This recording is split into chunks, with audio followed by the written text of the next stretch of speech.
Hi everyone, how are you today? Let's learn cognitive psychology with me. Today, we will discuss about problem solving and intelligence. Are you all ready? Let's get started. Problem solving. What is problem solving?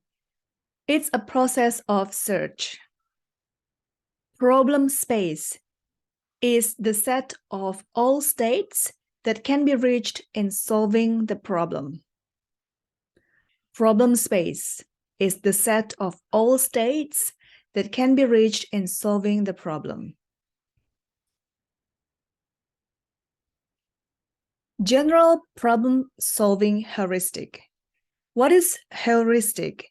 Heuristic is a strategy that narrows your search through the problem space that leads you to the solution. Heuristic is a strategy that narrows your search through the problem space that leads you to the solution. There are two kinds of heuristic strategies: hill climbing strategies and means and analysis. Hill climbing strategies. Just like climbing, when you come to choose a trail, you select the path that's going uphill. The problem-solving strategy works the same way. At each point, you choose the option that moves you towards your goal direction. Sometimes you have to move away from your goal to get a new perspective from this new position in order to solve the problem. The second one is means and analysis. It's about comparing the current state and the goal state.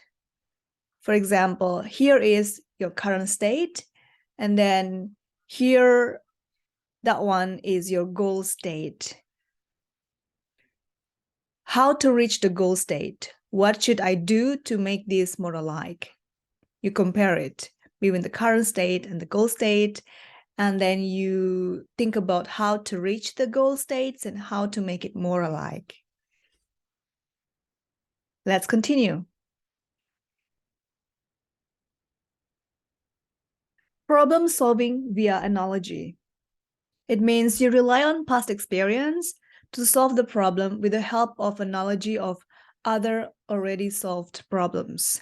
Perhaps you have encountered a similar problem in the past, then you can use this as an example to solve your current problem.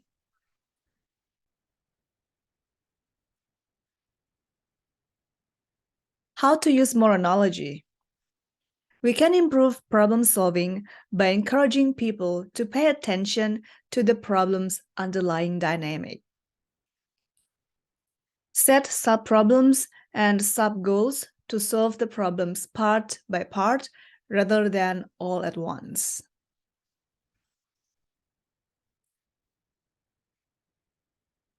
Defining the problem. Ill-defined and well-defined problems. What are ill-defined problems? No clear statement on how the goal should be characterized, or what operations to do to reach the goal. How to solve it so that problems become well-defined problems? Well, you can create sub-goals, or you can also add some structures to the problems by including extra constraints or extra assumptions.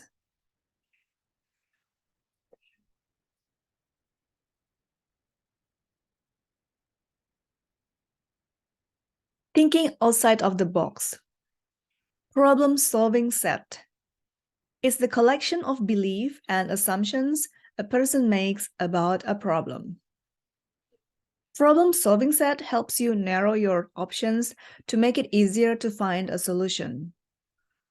A set can blind you to important option, thus be an obstacle.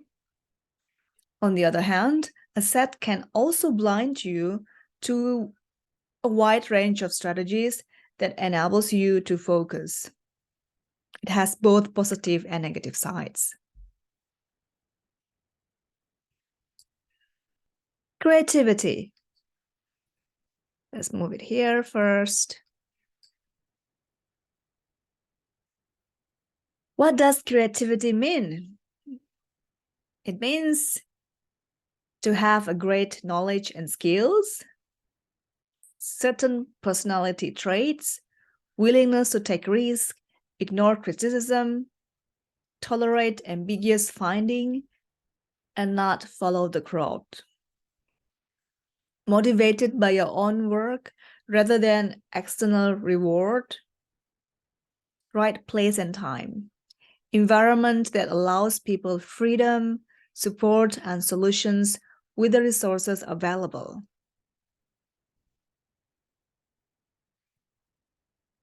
The moment of illumination. According to Wallace, creative thoughts go through 4 stages: preparation, incubation, illumination, and verification. The first one is preparation. The problem solver gathers information and does some work on the problem, but with little progress. The second one is incubation. The problem solver sets the problem aside and not work on it. However, the problem solver actually works on it unconsciously to solve the problem. The third phase is illumination. Key insights or new ideas emerge, paving the way for the fourth stage. The fourth stage is verification.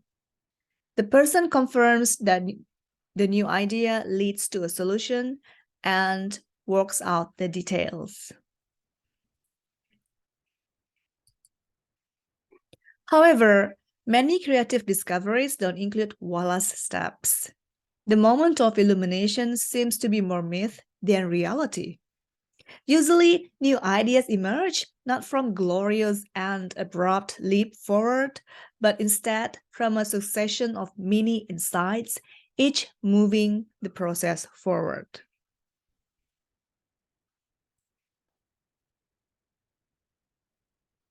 The nature of creativity. The skill of convergent thinking is an ability to spot ways in which distinct ideas might be interconnected. This ability is measured through the remote associates test. The skill of divergent thinking, an ability to move one's thoughts in unanticipated directions. Success in divergent thinking is reflected in an ability to come up with many new ideas.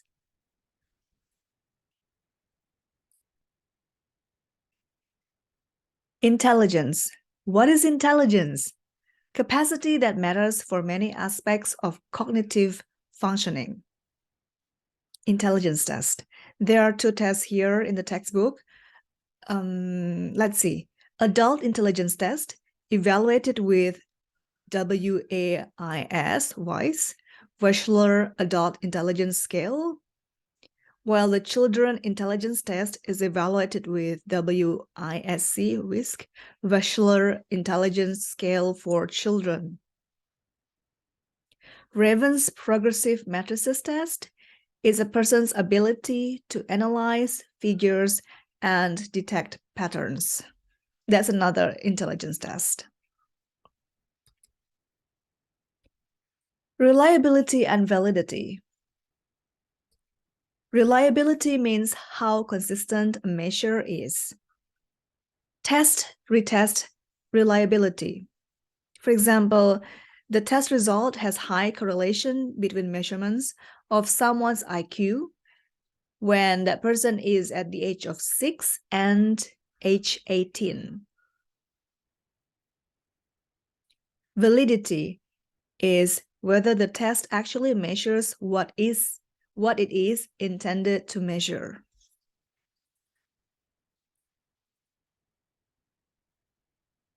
General versus specialized intelligence. General intelligence is a capacity that provides an advantage on virtually and mental tasks. On the contrary, there are some authors who argue that each person has a collection of more specific talents. Factor analysis. Factor analysis is a procedure that looks for common factors, elements that contribute to multiple subtests, and link those subtests.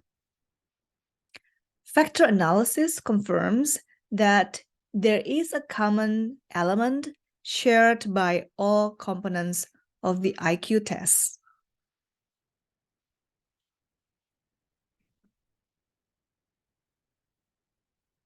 Hierarchical model of intelligence.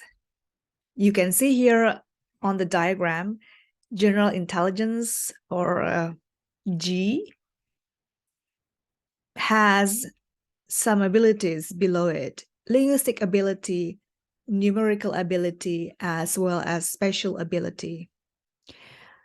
Below the linguistic ability, numerical ability, and spatial ability, there are some other specialized abilities.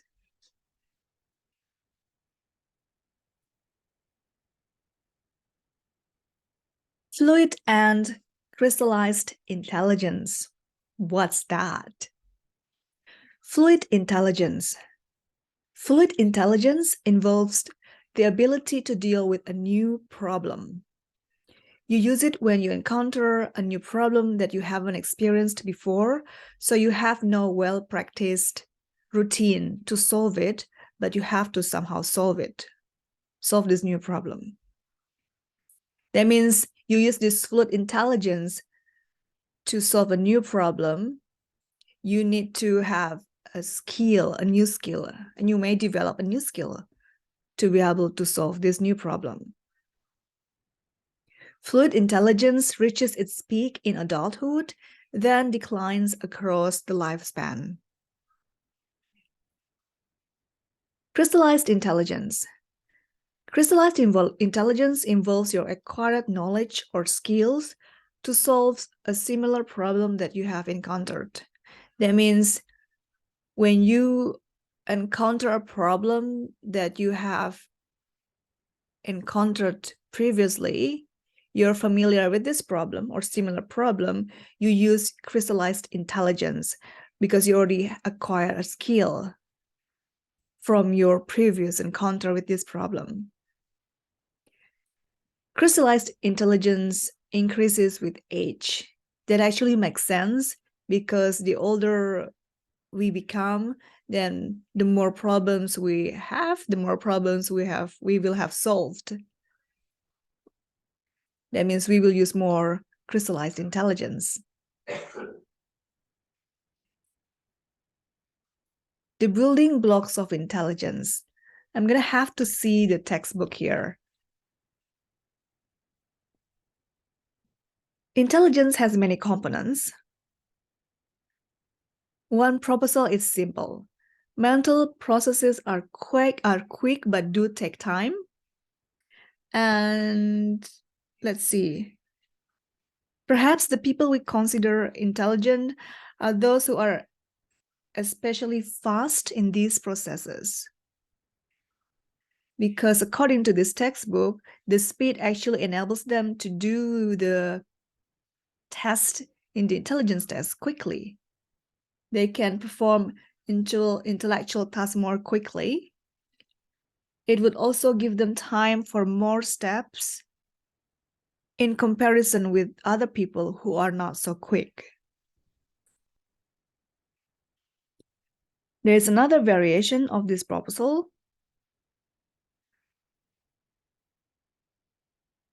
Some researchers argue that intelligence is created by a faster processing, not throughout the brain, but in neural pathways. For example, the pathways linking temporal and parietal areas.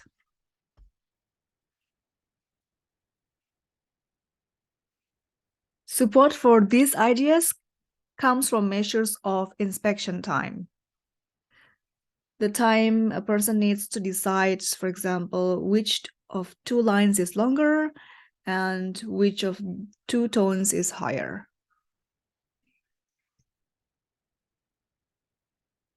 The correlation is negative because lower response times go with higher scores on intelligence test.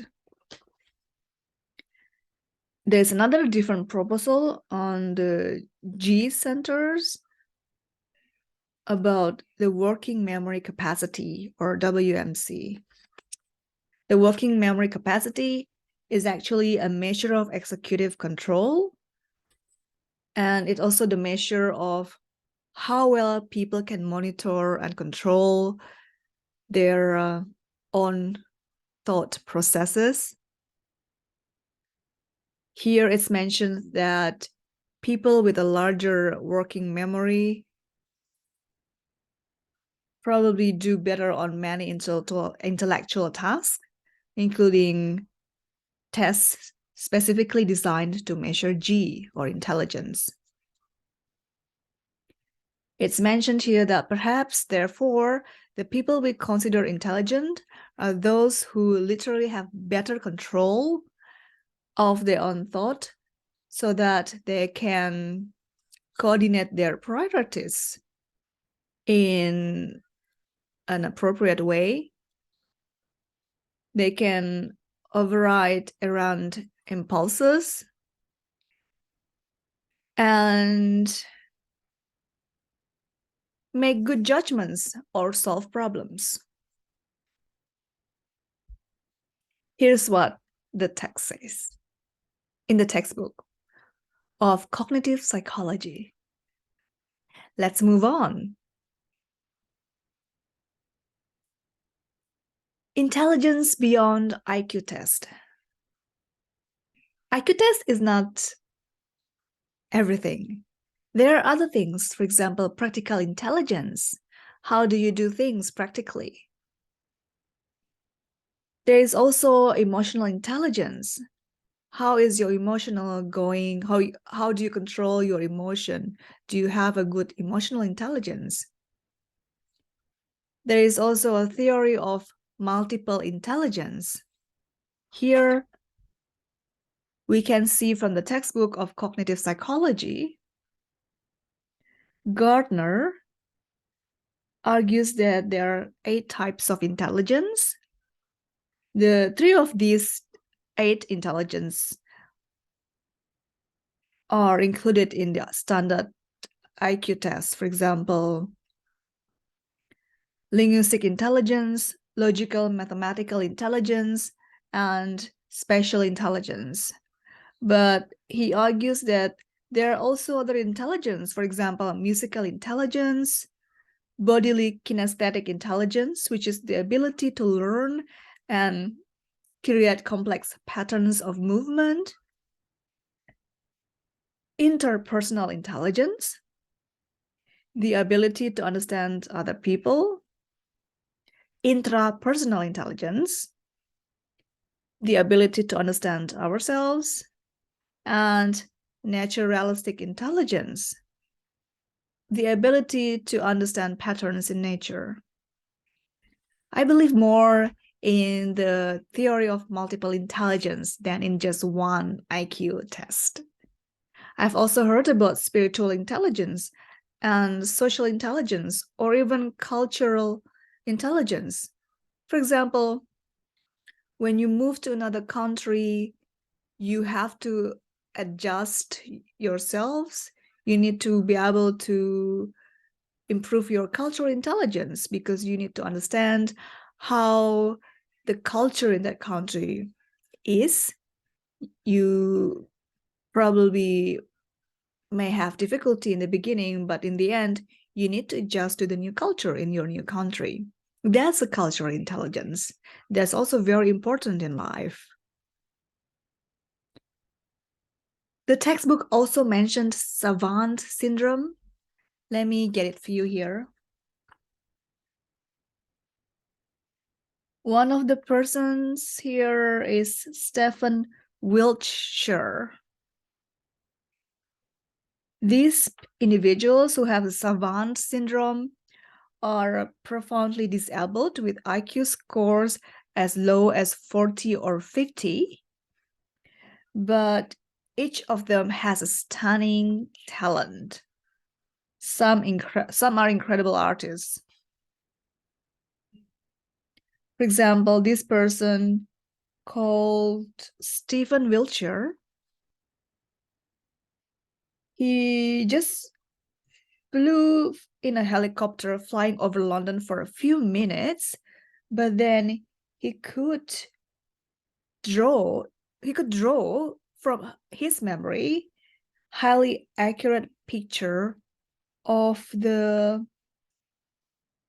London buildings, the buildings in London and everything. You can see here in the textbook Cognitive Psychology, page 531. Oh, and the author is Daniel Reisberg. That's amazing. Let's continue. Intelligence roots, genes versus environment. What is it? What affects intelligence? Is it the genes? If your parents are clever and smart, then you will be clever and smart. Or is it the environment? Well, it's actually both. They are interconnected. Genes and environments are interconnected. They affect each other. Flynn effect, named after James Flynn, the first researcher documenting the effect. According to Flynn, environment is important in intelligence. It's not only the genes, but how you are brought up, how you learn things, how you develop your skills and knowledge is affected by your environment.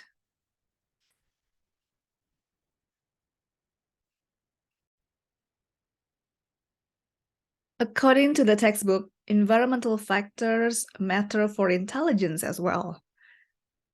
Living in poverty may impede intellectual development, and the effect is cumulative. The longer the child remains in such environment, then the greater the harm. However, we should be optimistic because improving the environment can increase the IQ.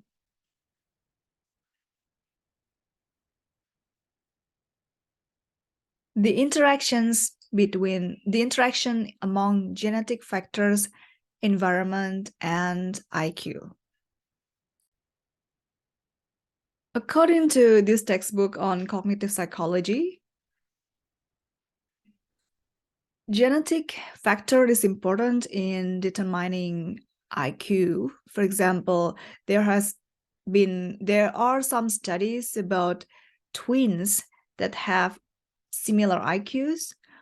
However, it's not the case with the twins who live in the poverty. Here it says that in these families, IQ resemblance for identical twins is markedly reduced. In this case, then the genetic factors impact less than the environment.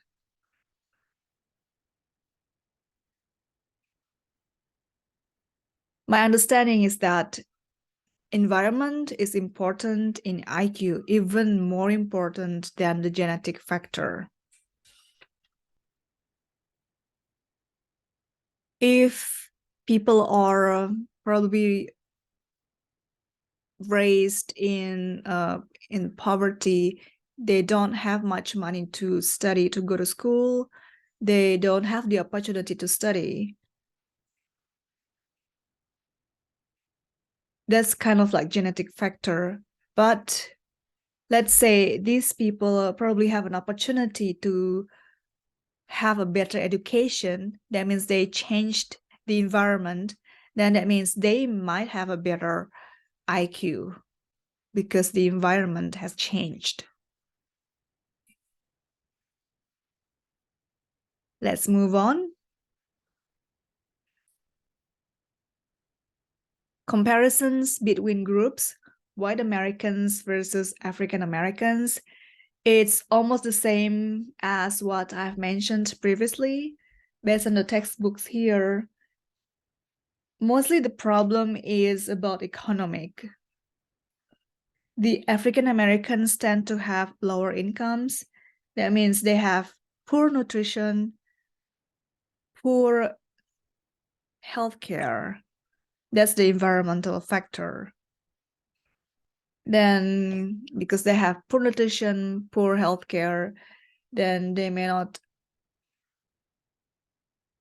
put a big emphasis on the education, which means then they may not have a high IQ compared to the white Americans, according to the textbook.